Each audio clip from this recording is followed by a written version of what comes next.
अच्छा जी, तो ये हो गए सर्वर कंट्रोल्स, ठीक है। अब सर्वर कंट्रोल्स तो ये पता लग गया हमें रन एट सर्वर लिखना ज़रूरी है। लेकिन ये होते क्या हैं? इसमें कुछ ऐसे इवेंट्स होंगे, क्लिक वगैरह और ये ऑन क्लिक वगैरह और ये इस तरह की चीज़ें। जैसे ये ऑन क्लिक लिखा हुआ है, ठीक है। वैसे तो हम क्लिक पे ये कर सकते हैं कि कोई जावास्क्रिप्ट एग्जीक्यूट कर दें, ठीक है। लेकिन अगर हम चाहते हैं कि ऑन क्लिक पे सर्वर साइड का कोई मेथड कॉल हो, तो ये सर्वर कंट्रोल होना ज़रूरी है, ठीक है। अब ये ऑन क्लिक पे लिखा हुआ है button under one underscore click, ठीक है। तो ये सर्वर साइड का मेथड है, बटन वन अंडरस्कोर क्लिक ऊपर जो लिखा हुआ है, ठीक है। सर्वर साइड स्क्रिप्ट में लिखा हुआ है, तो ये सर्वर साइड का मेथड कॉल हो रहा है ऑन क्लिक पे। तो अगर हम ये चाहते हैं तो ये हमें इसको कंट्रोल को सर्वर साइड कंट्रोल करना पड़ेगा रन एट सर्वर करके, ठीक है। पेज कोड मॉडल दो किस्म के होते हैं हमारे पास। पेज कोड मॉडल का मतलब ये है कि पेज में कोड किस तरीके से लिखा जाएगा। इसके दो तरीके होते हैं। एक होता है सिंगल फाइल पेज मॉडल, जैसे हम प्रीवियस स्लाइड में देख चुके हैं कि उसमें सर्वर साइड का कोड भी उसी एक सिंगल फाइल में मौजूद है, ठीक है। जैसे ये ऊपर ये लगा दिया, फिर उसके बाद स्क्रिप्ट रन एट सर्वर करके हम ये सिंगल फाइल पेज मॉडल बना सकते हैं, ठीक है। जैसे इस स्लाइड में हमने देखा था कि पेज डायरेक्टिव ऊपर लगा दिया और स्क्रिप्ट रन एट सर्वर कर दी, ठीक है। तो ये सर्वर साइड स्क्रिप्ट उसी पेज में आ गई है, ठीक है। तो एक ये सिंगल फाइल पेज मॉडल होता है। दूसरा होता है कोड बिहाइंड पेज मॉडल। वो इस जैसा नहीं होता। उसमें होता है कि पेज डायरेक्टिव जो है, ये हमने लिख लिया, लेकिन उस पेज डायरेक्टिव में हम ये भी लिखते हैं कि कोड फाइल का नाम क्या है, ठीक है। जो कोड बिहाइंड है उस फाइल का नाम क्या है, ठीक है, और उसकी क्लास क्या है, ठीक है। उसमें क्लास नेम भी होगा उस फाइल में, तो वो क्लास नेम यहाँ आ जाएगा और कोड फाइल यहाँ पे आ जाएगी, ठीक है। और ऑटो इवेंट वायर फॉल्स या ट्रू करते हैं, ठीक है।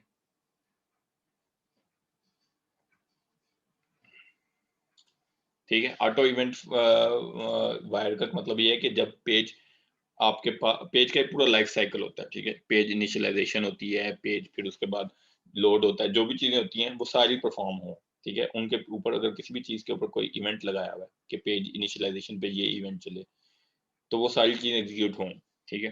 तो ये भी आप सेट कर सकते हैं। पेज की लाइफ क्या होती है? पेज लाइफ साइकिल की स्टेजेस होती हैं कुछ, ठीक है। उसको हम कहते हैं सिल्वर यू। इसको सिल्वर यू से आप याद रख सकते हैं पूरी पेज लाइफ साइकिल को, ठीक है। सिल्वर यू अब क्या होता है?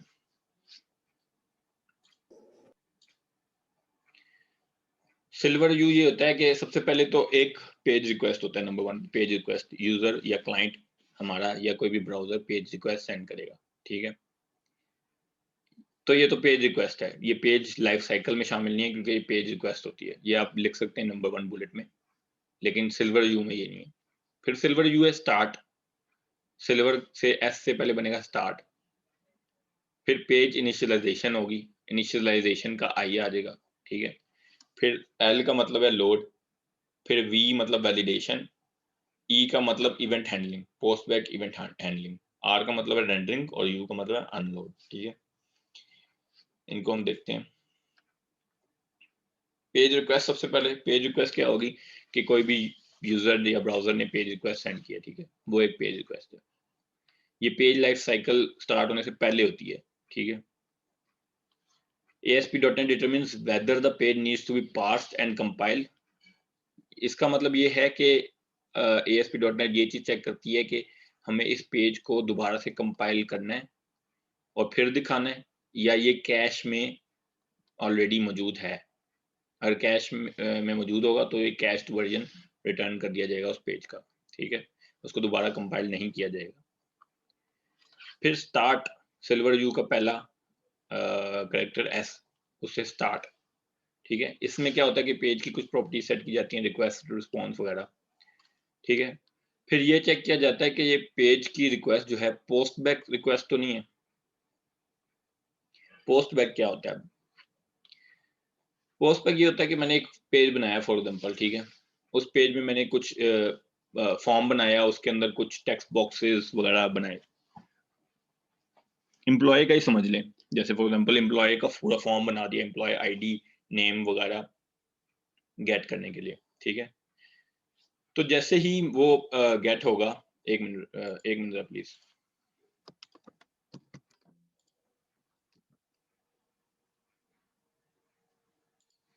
ठीक है, तो जैसे ही वो फॉर्म सारा फिल करके यूजर सबमिट करेगा, ठीक है, तो वो पोस्ट बैक होगा, पेज पोस्ट बैक हो जाएगा। मतलब कि वो सारी वैल्यूज पोस्ट की जाएंगी, पोस्ट बैक की जाएंगी, ठीक है। यानी कि वो दोबारा से पेज की पेज जो है अपने बैक एंड कोड के पास आया है, ठीक है। पोस्ट बैक की समझ आई सबको? यानी कि फर्स्ट टाइम जब पेज लोड किया जाएगा ब्राउजर में, रिक्वेस्ट सेंड की जाएगी, तो वो पोस्ट बैक नहीं होगा। लेकिन जब कोई सबमिट वगैरह का बटन कॉल दबाया जाएगा तो वो पोस्ट बैक होगा, अपने कोड के पास दोबारा जाएगा, बैक एंड कोड या कोड बिहाइंड के पास। पोस्ट बैक की समझ आ गई है? इंपॉर्टेंट चीज है इसलिए पूछ रहा हूँ। यस सर, आ गई। ठीक है, तो जब स्टार्ट का स्टेज आती है तो वो पोस्ट बैक की भी चेक की जाती है कि ये पोस्ट बैक है या न्यू रिक्वेस्ट है, ठीक है। तो इस पोस्ट बैक प्रॉपर्टी पेज की सेट की जाती है, ये वाली, ठीक है। इस पोस्ट बैक ट्रू कर दी जाएगी अगर पोस्ट बैक होगा, अगर पोस्ट बैक नहीं है तो फॉल्स, ठीक है। फिर एक और चीज सेट की जाती है, यूआई कल्चर प्रॉपर्टी सेट की जाती है, ठीक है। कि यूआई कल्चर मतलब ये रिक्वेस्ट जो आई है ये किस रीजन से आई है, ठीक है। तो अगर यूएस वगैरह से आई है तो उनका टाइम जोन सेट किया जाए, टाइम जोन और डिफरेंट चीजें सेट की जाएंगी, ठीक है। तो यूआई कल्चर का ये मतलब है कि जो यूआई में चीजें दिखानी है, लैंग्वेज वगैरह, ये सब चीजें इस यूआई कल्चर की प्रॉपर्टी से डिसाइड हो सकती हैं, ठीक है। For example UI culture property यहाँ पे स्टार्ट के स्टेज पे यूएस की सेट हो गई है, ठीक है। तो मैं उस यूएस की अपने कोड में ये बात लिख सकता हूँ कि यूआई कल्चर की प्रॉपर्टी अगर यूएस है तो पे वेबसाइट इंग्लिश में दिखाए, वरना उर्दू में दिखाए। ये चीज मैं सेट कर सकता हूँ। इस तरह की और भी चीजें मैं कर सकता हूँ इस यूआई कल्चर की प्रॉपर्टी से। तो ये प्रॉपर्टी सेट हो जाती है यहाँ पे।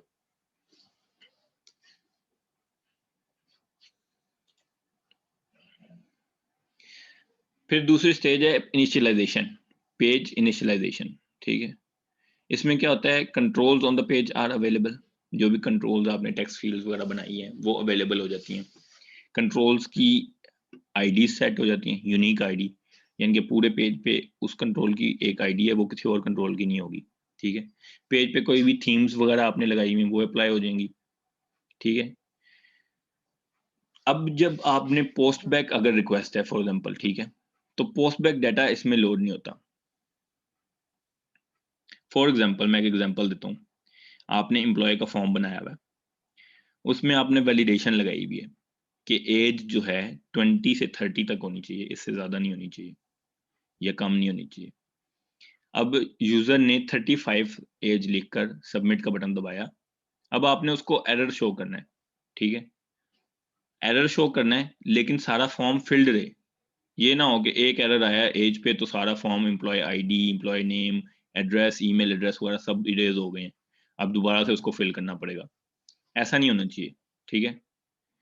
तो जब वो पोस्ट बैक रिक्वेस्ट उसने सेंड की तो वो पोस्ट बैक का जो डाटा है वो भी उसमें अगेन जब दिखाना है पेज तो वो सारा लोड होना चाहिए, ठीक है। लेकिन इनिशियलाइजेशन स्टेज जो है यहाँ पे वो ये कह रहे हैं कि जी इस स्टेज पे वो डाटा सेट नहीं होता, ठीक है। तो जो भी कंट्रोल की वैल्यूज हैं और जो भी चीजें हैं वो सब रीस्टोर नहीं होगा। अच्छा, ये सब जो चीजें हैं जो नेक्स्ट टाइम पेज को पेज पे जब एरर दिखाएंगे तो सारी फील्ड्स को अगेन हमें फील्ड रखना है। तो वो सारी फील्ड्स की जो वैल्यू है वो व्यू स्टेट में सेव होंगी, ठीक है। एक चीज होती है व्यू स्टेट। व्यू स्टेट का जब ये मतलब है कि जब भी राउंड ट्रिप्स हों पोस्ट बैक के तो वो डाटा सारा व्यू स्टेट में सेव रहता है, ठीक है। पेज की ही प्रॉपर्टी है ये भी, व्यू स्टेट पेज में होता है, ठीक है। जैसे ही मैंने एम्प्लॉय का डाटा फिल किया, एज मैंने 35 लिख दी, सबमिट किया, एरर आ गया, एरर शो हो गया पेज पे कि ये एज आपने ज़्यादा लिखी हुई है। तो जो भी सारा डाटा व्यू स्टेट में होगा वो सारा रिस्टोर होना चाहिए कंट्रोल्स में वापस। Employee name, employee address, email address, वो सब चीज़ें दोबारा लोड होनी चाहिए, ठीक है। तो ये व्यू स्टेट में सेव होती हैं, लेकिन ये इस स्टेज पे लोड नहीं होंगी। पेज लोड अगली लाइफ साइकिल में स्टेज है पेज लोड, इस स्टेज पे ये सेट होती हैं वैल्यूज, ठीक है। व्यू स्टेट से सारी वैल्यूज रिस्टोर करते हैं कंट्रोल्स में, ठीक है, जो भी टेक्स्ट बॉक्सेस वगैरह उनमें दोबारा लोड करते हैं, ठीक है। अब व्यू स्टेट में भी हमारे पास एक और चीज होती है, व्यू स्टेट और कंट्रोल स्टेट। व्यू स्टेट हमारे पूरे पेज की होती है और कंट्रोल स्टेट हमारी एक कंट्रोल की होती है, ठीक है। अगर कस्टम कंट्रोल हम अपना बनाएंगे अपना खुद का, तो उसमें हम कंट्रोल स्टेट भी यूज कर सकते हैं, ठीक है। व्यू स्टेट को हम ऑफ भी कर सकते हैं, लेकिन कंट्रोल स्टेट्स ऑफ नहीं होती, ठीक है। समझ आइए सबको ये बातें।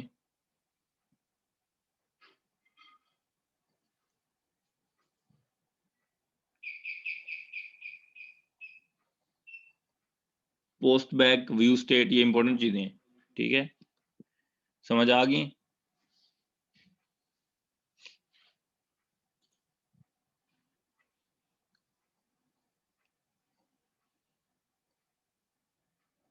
फैजान, अक्सा,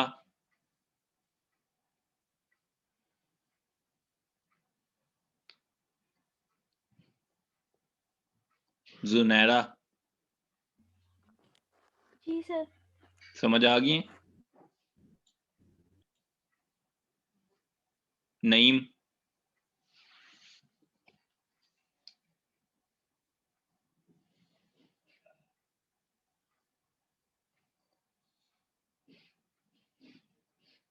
मुदस्सिर इकबाल, सर। समझ आया। Yes sir.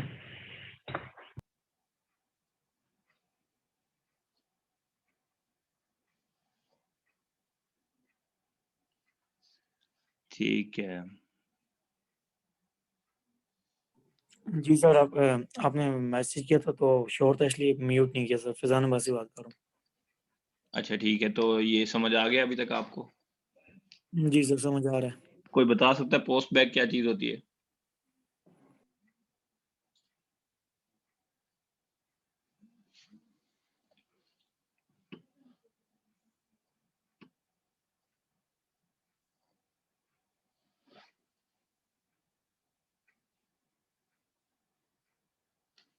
कोई भी नहीं बता सकता पोस्ट बैक क्या चीज होती है।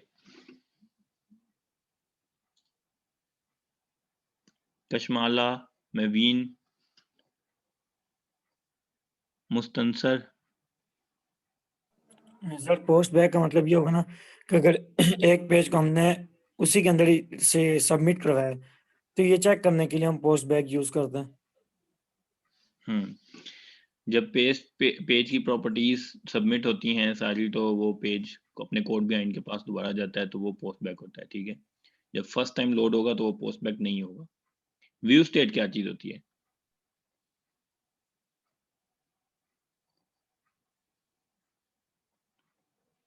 बताओ यार फैजान, आप ही बताओ। सर, व्यूज क्लाइंट तो ये है ना, ये क्लाइंट साइट होगी और बेसिकली ये वैल्यू स्टोर करेगी एक पेजेस के अंदर ही। एक पेज के अंदर ही मतलब डिफरेंट वैल्यूज को स्टोर कर रहा होगा। हाँ, स्टोर तो कर रहा है, लेकिन वैल्यूज को पोस्ट बैक के राउंड ट्रिप्स के बीच में रिटेन रखने के लिए स्टोर कर रहा है, ताकि ये कंट्रोल की वैल्यू, जब सारे कंट्रोल्स की टेक्स्ट बॉक्सेस की वैल्यू सबमिट होगी, तो नेक्स्ट टाइम अगर उसी पेज को दोबारा लोड किया जाए in case of any error या कोई भी चीज की वजह से दोबारा पेज को लोड किया जाए, तो वो सारी वैल्यूज इरेज ना हो, व्यू स्टेट में स्टोर हो जाती हैं। और जब दोबारा पेज शो किया जाता है यूजर को, तो व्यू स्टेट से वो वैल्यूज दोबारा रिकवर होकर कंट्रोल्स में सेट हो जाती हैं, जी सर। ठीक है। चलो गुड। फिर उसके बाद आता है पेज लोड के बाद सिल्वर व्यू में वी, मतलब वैलिडेशन, पेज की वैलिडेशन। इसमें ये होता है कि जो भी कंट्रोल्स के ऊपर आपने वैलिडेटर्स लगाए हुए हैं वो कॉल हो जाते हैं, ठीक है। आपने कंट्रोल्स के ऊपर वैलिडेटर लगा सकते हैं आप। ये भी शायद कोर्स आउटलाइन में मेरे ख्याल से है, तो हम देख लेंगे। तो आप ये वैलिडेटर्स लगाते हैं कि फॉर एग्जांपल एज जो है 20 से 30 के बीच में हो, पासवर्ड 8 कैरेक्टर्स लॉन्ग हो, और नेम जो है वो एटलीस्ट 10 कैरेक्टर्स का हो, नेम में कोई इंटीजर ना हो, सिर्फ स्ट्रिंग्स हो। ये इस तरह की वैलिडेशन आप वैलिडेटर्स के थ्रू लगाते हैं। तो जितने भी कंट्रोल्स पे वैलिडेटर हैं वो इस स्टेप पे कॉल हो जाते हैं, ठीक है। फिर उसके बाद जब वो वैलिडेटर्स कॉल होते हैं तो इस वैलिड की प्रॉपर्टी सेट कर दी जाती है पूरे पेज की कि पेज वैलिड है या नहीं, सारे वैलिडेटर्स कॉल हो गए, वैलिड है या नहीं। तो ये is validator property, is valid property page की भी होती है और इंडिविजुअल कंट्रोल्स की भी होती है। ठीक है, हर कंट्रोल की प्रॉपर्टी होगी कि ये इज वैलिड है या नहीं, इसकी वैल्यू वैलिड है या नहीं, और पूरे पेज की भी सेट होगी। फिर ई आता है event handling, post back event handling, यानी कि जब मैंने सबमिट किया सारा फॉर्म फिल करने के बाद, तो उस सबमिट के पीछे जो भी इवेंट है अब वो कॉल होगा। ठीक है, if the request is post back, event handlers are called. ठीक है, क्लिक का जो इवेंट होगा वो कॉल होगा, इसके अलावा कोई और इवेंट है तो वो भी कॉल होगा। ठीक है, फिर आता है आर। आर का मतलब पेज रेंडरिंग। ठीक है, before rendering view state is saved for the page in all controls. ठीक है, रेंडर करने से पहले व्यू स्टेट सेव कर दी जाती है, जैसे हमने देखा कि सारे कंट्रोल्स की वैल्यू सेव की जाती हैं, तो वो सारी व्यू स्टेट में सेव हो जाती हैं। ठीक है, during the rendering phase the page calls the render method for each control. Her control की ASP.NET में क्लास होती है, टेक्स्ट बॉक्स की भी क्लास होगी। ठीक है, उसके अंदर मेथड्स होंगे, उसमें एक मेथड होता है रेंडर का, हर कंट्रोल का एक मेथड होता है रेंडर का। जब भी आप पेज पे वो कंट्रोल यूज करते हैं तो उसका रेंडर का मेथड यूज होता है, और उस रेंडर के मेथड से वो डिस्प्ले होता है कि कैसा डिस्प्ले करना है। ठीक है, आप अगर चाहें कि टेक्स्ट बॉक्स मेरा कोई डिफरेंट तरीके से शो हो, उसकी कोई स्टाइलिंग हुई हो बहुत सारी, तो आप ये कर सकते हैं कि टेक्स्ट बॉक्स की जो क्लास है उसको एक्सटेंड करें, उसकी चाइल्ड क्लास बनाएं, और उसमें रेंडर के मेथड को ओवरराइड कर दें, ओवरराइड कर लें और उसमें चेंजेस कर लें, या किसी और मेथड को ओवरराइड करके इसमें चेंजेस वगैरह कर लें। ठीक है, और फिर अपनी चाइल्ड क्लास को पेज पे यूज करें इंस्टेड ऑफ टेक्स्ट बॉक्स। आप ये कर सकते हैं, इस तरह काम आप कर सकते हैं। ठीक है, तो ये फायदा होता है इन मेथड्स का और क्लासेस का, कि आप उनको ओवरराइड भी कर सकते हैं, उनमें फंक्शनलिटीज चेंजेस भी कर सकते हैं। ठीक है, तो रेंडर का मेथड कॉल होगा हर कंट्रोल का, और टेक्स्ट राइटर यूज होगा। ठीक है, जो कि उसको रिस्पॉन्स को राइट करेगा। ठीक है, ठीक है, फिर उसके बाद लास्ट स्टेप सिल्वर यू में है अनलोड, यानी कि सारा पेज बन चुका, फुल्ली रेंडर हो चुका, सारे इवेंट्स कॉल हो चुके, पेज क्लाइंट को सेंड भी हो चुके हैं। ठीक है, तो अब वो पेज सर्वर साइड पे यूजलेस है, हमें हमारे काम का नहीं। रेंडर होने के बाद जो उसका रिस्पॉन्स है वो हमारे काम का नहीं है, तो वो उसको डिस्कार्ड कर देते हैं, अनलोड कर देते हैं। ठीक है, जो उसकी प्रॉपर्टीज हैं रिक्वेस्ट रिस्पॉन्स, उनको अनलोड किया जाता है, और उस पेज को डिस्कार्ड करके कोई क्लीन अप अगर परफॉर्म करना हो तो वो कर दिया जाता है। ठीक है, ताकि मेमोरी पे लोड ना हो। ठीक है, post back and view state, ये वैसे हम देख चुके हैं। कोई फैजान के अलावा कोई और बताना चाहेगा कि पोस्ट बैक क्या होता है? आसिफ इकबाल।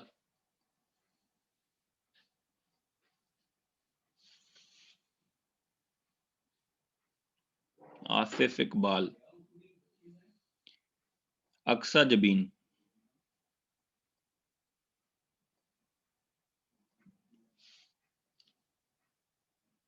मुदस्सर इकबाल।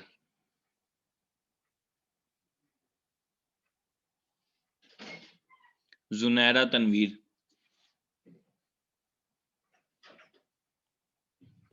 सर क्या चीज पूछना है?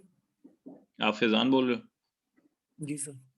नहीं, आप नहीं, आप कोई और बताए पोस्ट बैक क्या होता है, आपने तो बता दिया। Okay sir. Munib. Naeem. Ammar. Sir इसमें मतलब ये है कि जब हम फर्स्ट टाइम पेज मतलब लोड करते हैं तो वो पोस्ट बैक नहीं होता, जब हम दोबारा उसे सबमिट बटन के जरिए लोड करते हैं तब वो पोस्ट बैक होता है। Good,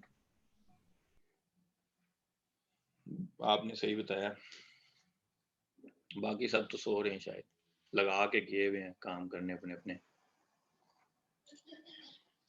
When the client communicates back to the server through the page that was originally served, यानी कि जो पेज फर्स्ट टाइम लोड हुआ वो पोस्ट बैक नहीं है, लेकिन उस पेज के थ्रू दोबारा जब सर्वर से कम्युनिकेट करता है तो वो पोस्ट बैक है। ठीक है, post back is a submission of the form element, तो जो फॉर्म एलिमेंट हमने लगाया उसको जब सबमिट करते हैं तो वो पोस्ट बैक है। ठीक है।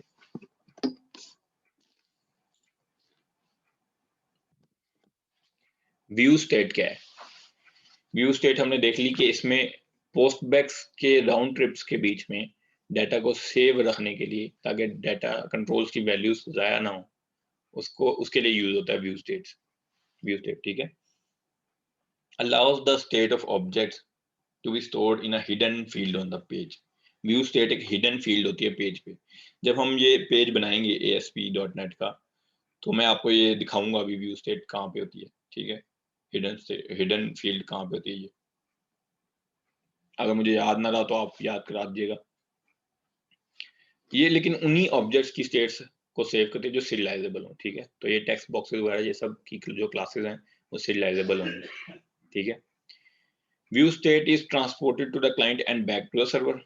ठीक है, क्लाइंट के पास भी जाती है ये और बैक टू द सर्वर भी आती है। ठीक है, तो पेज के अंदर ही ये होती है हिडन फील्ड, क्योंकि पेज के अंदर होती है तो ये क्लाइंट के साथ पास भी जाती है। ठीक है, आप ब्राउजर में जब इंस्पेक्ट करते हैं किसी एलिमेंट को, ठीक है, या सोर्स पेज का चेक करते हैं तो उसमें होती है ये। ठीक है, is not stored on the server और any other external source. View state server पे सेव नहीं होती, पेज के अंदर ही होती है। ठीक है, ये किसी भी एक्सटर्नल सोर्स या फाइल वगैरह में सेव नहीं होती। ठीक है। View state is used to retain the state of server side objects between postbacks. Server side objects जो हमने लगाए, ठीक है, जैसे कि टेक्स्ट बॉक्स अगर मैंने लगाया तो मैंने टेक्स्ट बॉक्स का टैग ऐसे लिखा ASP: टेक्स्ट बॉक्स। ठीक है, तो ये सर्वर साइड कंट्रोल बन जाएगा। तो सर्वर साइड कंट्रोल की स्टेट को या उसकी वैल्यू को रिटेन करने के लिए यूज होता है view state between post bags. ये याद रखना, पोस्ट बैग के बीच में वो स्टेट जाया ना हो। जैसे ये है server side control ASP: text box.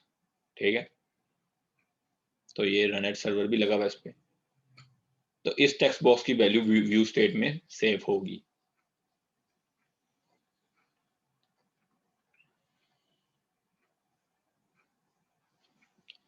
So program can see if values have changed. ठीक है, तो आप ये भी, क्योंकि इसमें वैल्यू सेव होगी,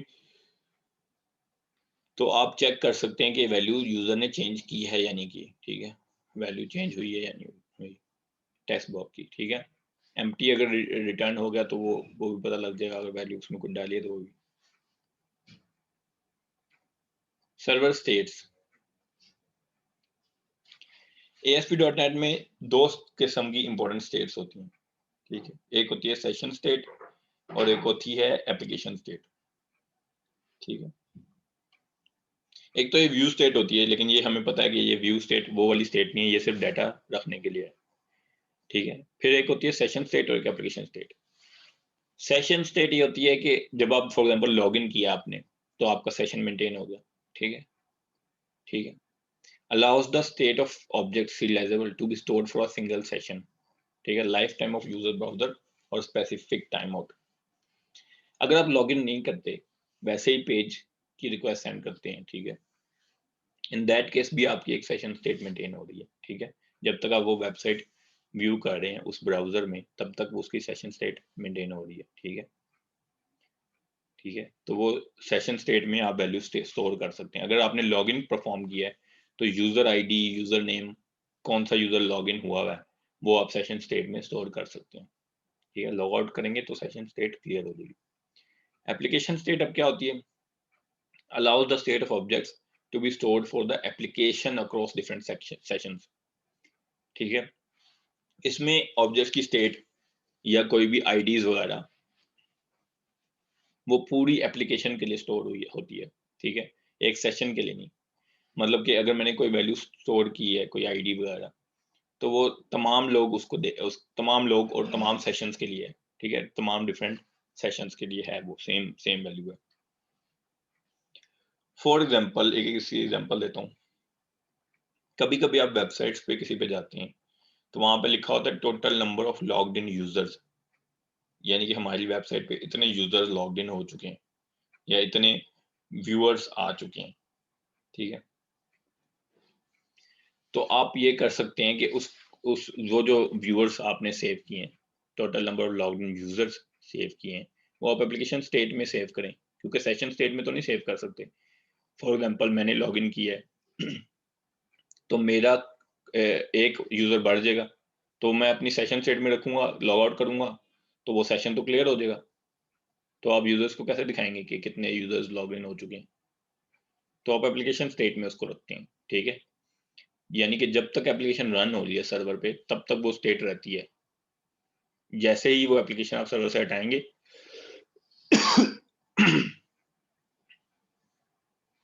सॉरी, तो जैसे ही एप्लीकेशन सर्वर से हटाएंगे या अनडिप्लॉय करेंगे तो वो तब एप्लीकेशन स्टेट क्लियर होती है, ठीक है। समझ आ गई सबको एप्लीकेशन स्टेट और सेशन स्टेट की?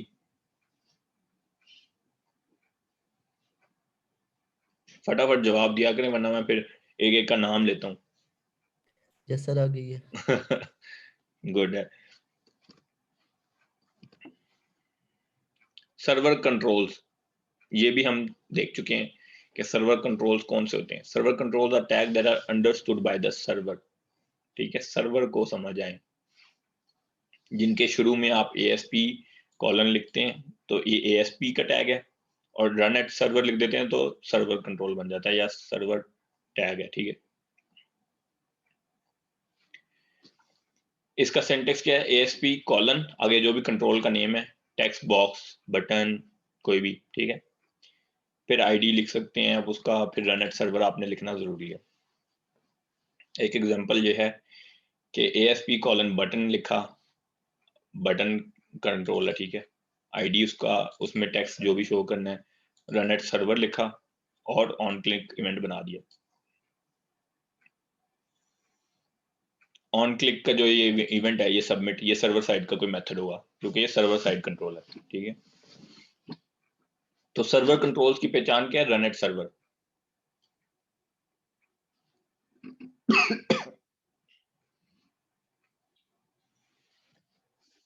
ठीक है। वेब कंट्रोल्स की कुछ हिरार्की है। इस हिरार्की को अगर आप याद ना भी रखें, मेरे ख्याल से तो इतना जरूरी नहीं है। इंटरनेट पे इसकी डिफरेंट मिल जाएंगी इमेजेस, इसमें और भी चीजें होंगी। कंट्रोल की क्लास है, उसमें ID है, पेज है, विजिबल की फील्ड है, इस तरह फील्ड है, ठीक है। उसमें फिर चाइल्ड क्लास वेब कंट्रोल है, टेम्पलेट कंट्रोल है। वेब कंट्रोल में फॉन्ट, विड्थ, हाइट और कुछ फील्ड्स आ गई। वेब कंट्रोल के अंदर बटन की क्लास है, टेक्स्ट बॉक्स है, लेबल है, और भी जितने कंट्रोल हम ऐड करेंगे वो वेब कंट्रोल में आ जाएंगे, ठीक है, वेब कंट्रोल के चाइल्ड है। फिर टेम्पलेट कंट्रोल के अंदर आ जाते हैं पेज, पेज की क्लास, ठीक है। Request, response, is, post back की प्रॉपर्टी जो हम देख चुके हैं प्रॉपर्टी सेट होती है, ठीक है। और इसके अलावा यूजर कंट्रोल कोई बनाते हैं, यानी कि यूजर अपना कंट्रोल कोई बनाता है तो वो भी इसमें आ जाता है।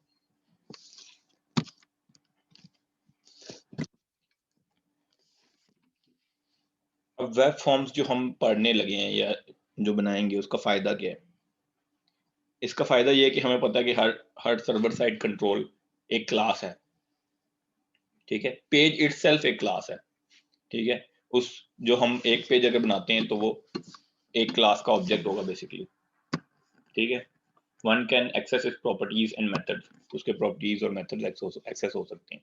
जैसे पेज की एक प्रॉपर्टी इज पोस्ट बैक है, उस प्रॉपर्टी से आप चेक कर सकते हैं कि पेज की जो रिक्वेस्ट है ये वो पोस्ट बैक है या फर्स्ट टाइम जो रिक्वेस्ट की गई है वो है, ठीक है। तो ये एक प्रॉपर्टी है पेज की। इसके अलावा ऑल GUI एलिमेंट्स भी जो हैं वो ऑब्जेक्ट्स हैं। जैसे में हमने देखा कि टेक्स्ट बॉक्स, बटन्स, ये सब क्लासेस हैं, ठीक है। तो जब एक आपने सर्वर साइड कंट्रोल पेज पे लगाया तो ये उसका ऑब्जेक्ट होगा। One can access all their properties and methods, इन कंट्रोल्स के भी तमाम प्रॉपर्टीज और मेथड्स आप एक्सेस कर सकते हैं, ठीक है। विड्थ, हाइट, ये जैसे हमने कुछ यहाँ पे भी देखे थे। टेक्स्ट बॉक्स की एक प्रॉपर्टी टेक्स्ट है, टेक्स्ट मोड है, और इसके अलावा इसकी पेरेंट की प्रॉपर्टीज भी इसके अंदर आ जाएंगी, फॉन्ट, विड्थ, हाइट, और ग्रैंड पेरेंट की भी ID, पेज, विजिबल, ये भी आ जाएंगी इसमें, ठीक है। तो ये सब प्रॉपर्टीज और मेथड आप एक्सेस कर सकते हैं, सर्वर साइड पे एक्सेस कर सकते हैं, ठीक है, क्योंकि सर्वर साइड पे ये सब एज एन ऑब्जेक्ट ट्रीट होंगे। One can implement custom GUI element, ठीक है। तो आप कस्टम कंट्रोल भी बना सकते हैं, ठीक है।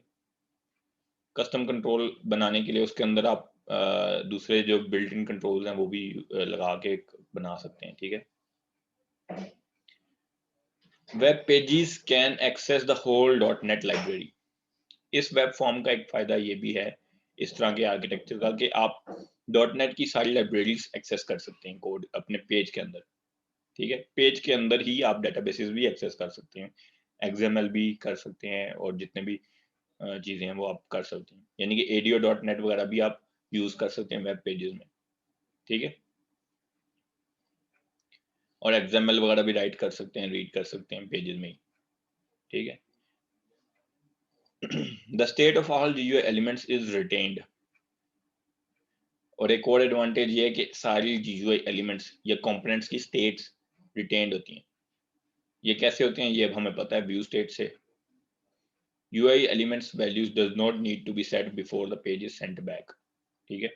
जैसे सर्वर के पास पेज आया सबमिट होने के बाद, सर्वर ने दोबारा वही पेज सेंड करना है यूजर को, तो वो दोबारा सारी वैल्यूज को आपको खुद से सेट नहीं करना पड़ेगा कि सेट करके सारी वैल्यूज फिर से रिटर्न करूं पेज को, ऐसा नहीं आपको करना पड़ेगा। सारी वैल्यूज खुद ब खुद रिटेन हो जाएंगी व्यू स्टेट के थ्रू, ठीक है। कोई बता सकता है सर्वर कंट्रोल क्या होता है? सर्वर कंट्रोल क्या होते हैं, उनकी क्या निशानी है?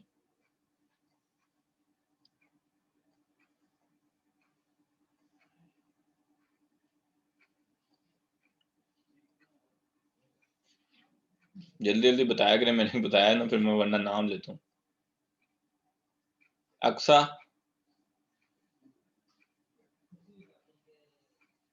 बिल्कुल ही सो रहे हैं। कशमाला, महवीन,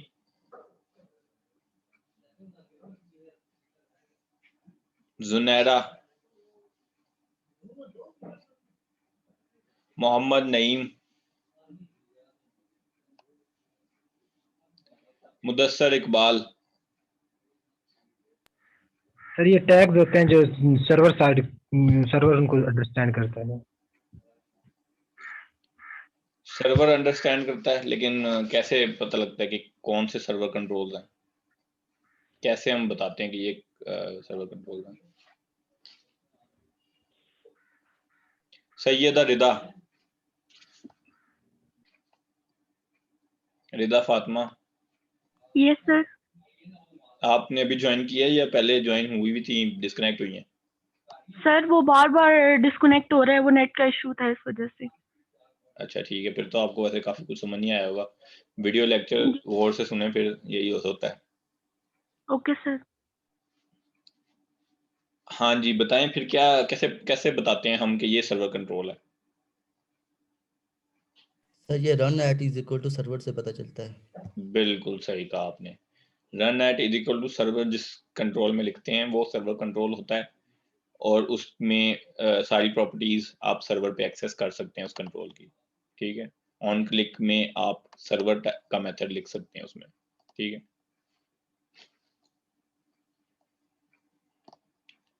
और बाकी सब अभी भी सो रहे हैं, कोई नहीं कुछ? कशमाला, सर जाग कोई नहीं जाग रहा यार, जवाब तो कोई भी नहीं दे रहा। सर मैं तो जाग रहा हूँ, बाकी भी जाग रहे होंगे, माइक का इश्यू होगा। यार माइक का क्या इशू होगा? जो एक बार बोला वो दोबारा नहीं बोल सकता। कुछ सर ये लोग हैं तो जो आप एक बार बोले हैं लेकिन दोबारा नहीं बोल रहे। क्या कह सकते हैं इस बारे में फिर? यार लेनी चाहिए पूरी क्लास, एक टीचर भी तो आपको बैठ के पढ़ा रहा है ना ऑनलाइन, वरना आपको पता है ऑनलाइन क्लासेस में टीचर्स ये करते हैं कि वीडियो अपने फ्री टाइम में बनाकर अपलोड कर देते हैं, और बस हफ्ते में 1 या आधा घंटा रखा होता है कि इस टाइम पे जो भी सवाल करने आप कर लें, वीडियो लेक्चर्स देख लें और बस आधे घंटे ऑनलाइन आऊंगी या आऊंगा उसमें सवाल कर लें। सर इस बारे में कुछ नहीं कह सकते आप। इस तरीके से क्लासेस हो रही हैं यूनिवर्सिटीज में।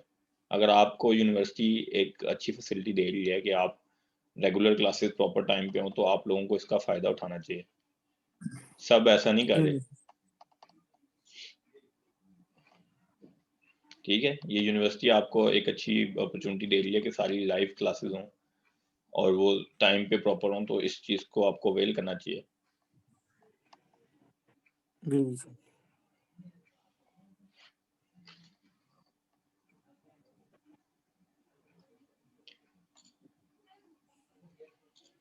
चलें जी, ठीक है, फिर असाइनमेंट करें और सबमिट कराएं। ओके सर, इंशाल्लाह। और कॉपी बिल्कुल ना करें। सर जरूर। ये जो आप हंस रहे हैं ना, आप ही कॉपी कराते हैं। सारों ने ये सर कनेक्शन मैं स्ट्रिंग में अब्बासी लिखा होता है। सर ये तो अब इनको खुद भी चेंज करना चाहिए ना, अगर इनको खुदा ना नकल मिलती भी है तो क्यों दे रहे हो आप निकल? अब मैं आपके 0 मार्क्स लगाऊंगा इस दफा। सर इस बार नहीं दूंगा। और इस दफा मैं ये भी देखूंगा कि कोई कुछ और चीज तो नहीं कॉपी हुई, क्योंकि जाहिर है अब कनेक्शन स्ट्रिंग तो आप कॉपी कराओगे नहीं हर दफा। नहीं सर, अब देखें, मैं इस बार असाइनमेंट कंफर्म नहीं दूंगा, लेकिन सर अगर फिर भी कोई चीज सिमिलर आ जाती है सर, उसमें फिर मैं तो कुछ नहीं कह सकता ना इस बारे में। वो आप बेफिक्र रहें, इतना इंटेलिजेंट होता है टीचर के आप पता लगा ले कि कौन चीज ऑटोमेटिकली सिमिलर हुई है और या कौन सी चीज कॉपी करके सिमिलर हुई है। जाहिर है मैं भी स्टूडेंट रहा हूँ, बल्कि अभी भी हूँ। बिल्कुल सर। चलें जी, ठीक है फिर। ओके अल्लाह सर, हाफिज। जज़ाकल्लाह सर। अल्लाह हाफिज।